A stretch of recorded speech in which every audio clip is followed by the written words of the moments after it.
Janardan sir, पर आपने बहुत लंबे समय तक इनका कार्यकाल नरेंद्र मोदी जी को काम करते हुए बहुत नजदीक से देखा है। आखिर ये बात कहना कि अब उसको खुद मॉनिटर करेंगे नरेंद्र मोदी, क्या इस बात की गारंटी हो जाती है कि अब पेपर लीक नहीं होगा, या फिर इस बात की गारंटी हो जाती है कि पेपर फिर भी लीक होगा लेकिन अब कोई स्वीकार नहीं करेगा, कोई इस पर कोई इस मामले को उठा नहीं पाएगा? नंबर एक। दूसरी चीज, जो आलोक शर्मा कह रहे थे कि भाई जिस पार्टी में एक पदाधिकारी का नाम लीक नहीं होता है उसकी सरकार में बार बार पेपर लीक क्यों हो रहा है, और अगर ऐसा हो रहा है तो फिर सीधे तौर पर मुखिया को जिम्मेदार क्यों ना माना जाए? Yes sir. राम प्रकाश जी, ये काफी कॉम्प्लेक्स इश्यू है। मैं थोड़ा इसको मेरी जो पास की जो मेमोरी है उसके साथ जोड़ना चाहूंगा। मैं पढ़ रहा था एक दिन, मिस्टर थॉमस जो हिंदुस्तान लीवर के चेयरमैन थे वो निवृत्त हो रहे थे और उनका स्पीच था। एक मुद्दा उस समय जो उन्होंने काफी एक मुद्दे पे जोर दिया था वो था reverse delegation of power. He said कि मैनेजमेंट की अपनी सिस्टम में अगर आप अपने जूनियर के पावर्स खुद यूज करना चाहेंगे तो क्रिटिकल मामलों में they are too eager to hand it over to you, ताकि उनका वो अपना पल्ला झाड़ ले। तो पहले तो प्राइम मिनिस्टर सेइंग कि अब वो खुद करेंगे, it's an ideal example of the reverse delegation of power the highest level which should not have been done, क्योंकि उसके बाद तो कोई रास्ता ही नहीं रहता है। अब दूसरे मुद्दे पे है कि ऐसा क्यों होता है। ऐसा इसलिए होता है, और पहले ऐसा इसलिए नहीं होता था क्योंकि आपने सिर्फ न सिर्फ ये यूनिवर्सिटी के पदाधिकारी, वाइस चांसलर्स वगैरह की जो नियुक्ति है वो आरएसएस को दे रखी है। वहां आरएसएस जो तय करता है वही वो नियुक्त होता है। यानी अब vice chancellor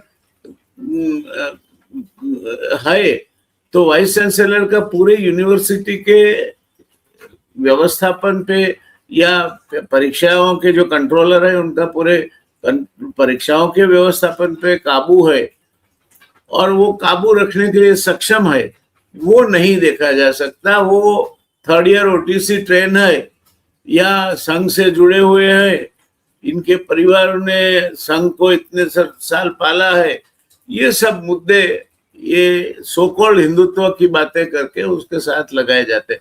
so not necessarily best people are picked up for the best jobs. दूसरा इसका रीजन ये है कि कहीं से भी लाके बिठा देते हैं, और ऐसे ऐसे वाइस चांसलर में गुजरात में भी आपको कह सकता हूँ कि ऐसे ऐसे वाइस चांसलर हैं।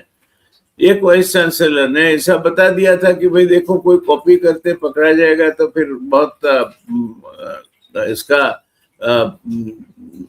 खमियाजा भुगतना पड़ेगा उसे। तो बच्चों ने कहीं से ढूंढ निकाला कि ये सज्जन कॉपी करते पकड़े गए थे और वो अखबार में आया था। तो दूसरे दिन यूनिवर्सिटी में इसकी जेरोक्स कॉपियां बांटी जाने लगी।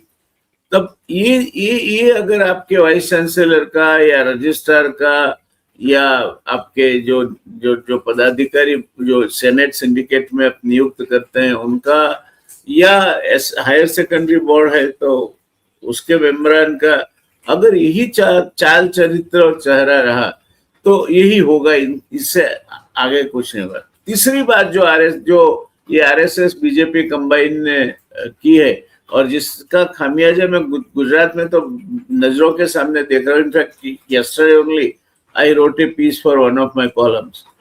ये है कि शिक्षा का निजीकरण, सरकार अच्छी सहूलियतें नहीं दे सकती, ये नहीं कर सकती, वो नहीं कर सकती, क्या करना चाहिए तो शिक्षा का निजीकरण कर दो। तो ऐसी यूनिवर्सिटियां सर मैं गुजरात में जानता हूं कि जहां डिग्री होल्डर के क्लासेस डिप्लोमा होल्डर्स लेते हैं, और जहां आपके पास अगर 10 लाख रुपया है तो आपको पीएचडी की डिग्री मिल सकती है। ये यूनिवर्सिटियां करीब करीब हर मोहल्ले में आ गई है। इनकी ये निजीकरण की जो मुहिम है। खैर ये अलग बात है। अब आई बात, मैं हेल्थ मिनिस्टर रह चुका हूं और नीट का क्या इम्पोर्टेंस है उससे पूरी तरह वाकिफ हूं। ये कैरियर का ऐसा पड़ाव है जिसके लिए बच्चे 12 साल तक तपस्या करते हैं। उसके बाद फिर ये नीट के जो परसेंटेज है वो 50% उनके मेरिट रैंकिंग में गिने जाते हैं और मेरिट लिस्ट बनता है।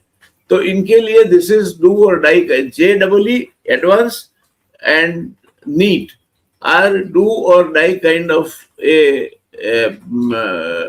situation where they give their utmost best to perform the very best to get into the IITs, get into the medical colleges, और वो अगर